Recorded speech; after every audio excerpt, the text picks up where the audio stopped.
तर शिवाजी पार्कवर झालेली गर्दी आपण पाहतोय। शिवाजी पार्कला एका बाजूला राजकीय नेत्यांची भाषणं सुरू झालेली, दुसऱ्या बाजूला राज ठाकरे त्यांच्या घरातून कधी बाहेर पडणार याकडे सर्वांचं लक्ष। आपण थेट राज ठाकरे यांच्या निवासस्थानाबाहेर जातोय। शिवतीर्थ या त्यांच्या निवासस्थानाबाहेर आमच्या प्रतिनिधी रुपाली बडवे आपल्यासोबत उपस्थित आहेत। रुपाली, राज ठाकरे यांचे कुटुंबीय घराबाहेर पडलेले आहेत।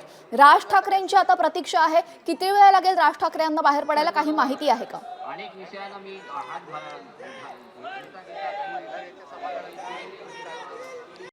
कॉमस्कोर नुसार आता isakal.com आहे देशातील नंबर 1 ची मराठी न्यूज वेबसाईट।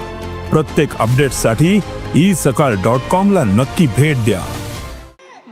गुढीपाडव्याच्या महाराष्ट्र नवनिर्माण सेनेच्या मेळाव्याला पुढच्या काही क्षणामध्ये खरं तर सुरुवात होणार आहे, कारण की खऱ्या अर्थाने मनसे अध्यक्ष राज ठाकरे या संपूर्ण सभेला संबोधित करणार आहेत। सध्या मी शिवतीर्थावरती आहे आणि या ठिकाणी आपण पाहत आहोत की राज ठाकरे यांच्या घराच्या बाहेर पोलिसांचा बंदोबस्त आहे। राज ठाकरे कोणत्याही क्षणी घरातून बाहेर पडतील आणि सभेच्या ठिकाणी जातील। खरं तर राज ठाकरे यांनी यापूर्वी बाहेर पडण्यापूर्वी त्यांचं संपूर्ण कुटुंबीय खरं तर सभेच्या ठिकाणी रवाना झालेलं आहे। त्यांच्या पत्नी असतील, मुलगा असेल, सून असेल आणि इतर नातेवाईक मंडळी असतील, हे सगळीच लोक जे आहेत ते सभेच्या ठिकाणी रवाना झालेली आहेत। हे सगळं जे कुटुंब आहे ते थेट चालतच खरं तर सभेच्या ठिकाणी रवाना झालं होतं आणि आता राज ठाकरे देखील पुढच्या काही क्षणामध्ये खरं तर घराच्या बाहेर पडणार आहेत। त्यांच्या गाड्यांचा ताफा देखील खरं तर तयार झालेला आहे आणि रस्ता एकूण संपूर्णपणे क्लिअर केल्याचं आपल्याला पाहायला मिळत आहे।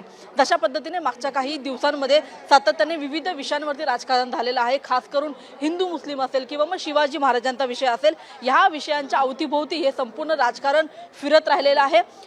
सरकारमधील मंत्रिमंडळी असतील किंवा मग इतर राजकीय नेते मंडळी असतील, यांची जी विधानं आहेत ती वादग्रस्त ठरताना पाहायला मिळत आहेत आणि याच अनुषंगाने राज ठाकरे आता नेमकं काय बोलणार आहेत हे पाहणं अतिशय महत्त्वाचं आहे। मागच्या काही दिवसांमध्ये आपण बघितलं की अर्थसंकल्पीय अधिवेशन होतं आणि या अधिवेशनामध्ये सुद्धा असे अनेक मुद्दे खरं तर उपस्थित राहिले, ज्याच्यामुळे कायदा आणि सुव्यवस्थेचा प्रश्न निर्माण झाला होता। आपण पाहिलं की नागपूरमध्ये सुद्धा दंगल उसळलेली होती, त्या ठिकाणी देखील हिंदू मुस्लिम हा एक वाद पुढे आल्याचं आपल्याला पाहायला मिळालं होतं आणि या सगळ्या विषयांना हात घालण्याचा प्रयत्न राज ठाकरे आज आपल्या या सभेच्या माध्यमातून करणार आहेत।